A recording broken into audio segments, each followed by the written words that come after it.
Thank you very much. Well, we have been talking about this a lot.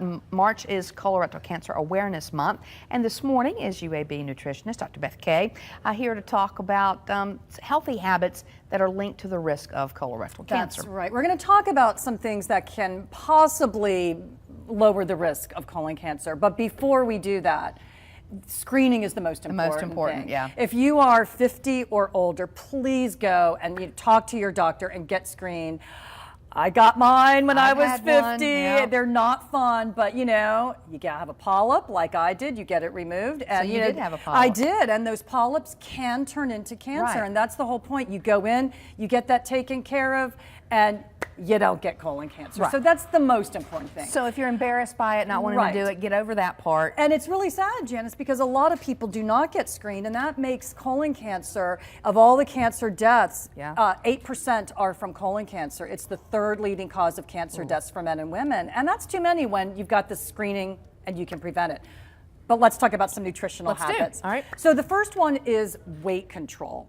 And so when we look at studies, there seems to be a link with being overweight or obese with colon cancer for both men and women, although it seems to be a stronger link with men. And it seems to be that fat around the middle, what we call the belly fat, that seems to be strongest related to the risk of colon cancer. So while someone can be kind of thin everywhere else. Right, if you've got that belly fat. Yeah, we always talk about that. That seems to be related to a lot of problems. All right.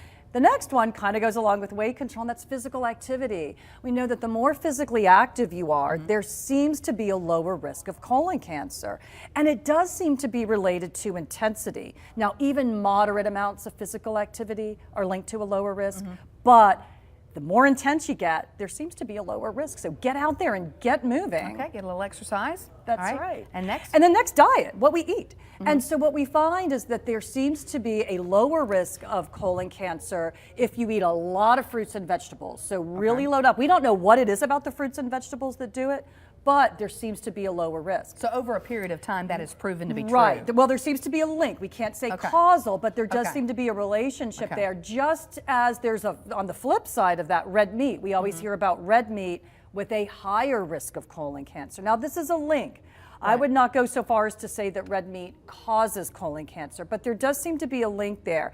Now, but you're not saying cut it out. No, not at all, because the link is with eating a lot of red meat. So just if you keep red meat to a couple times a week, you're going to be fine. And the ones you really want to cut back on are the processed bacon, sausage, which we all love. Again, you don't need to cut them out, just but not every day. Keep those to being more monthly as opposed to all the time. And then the last one is excessive alcohol. So drinking too much alcohol is also related to an increased risk of colon cancer. And of course, we always talk about moderation, moderation. Everything in moderation. Everything in moderation. So those are the things that can help to possibly prevent colon cancer. But again, I'm going to say it again, please go talk to your doctor and get the screening. Get Always that, good get reminders. that colonoscopy. Dr. Beth, thank you so much.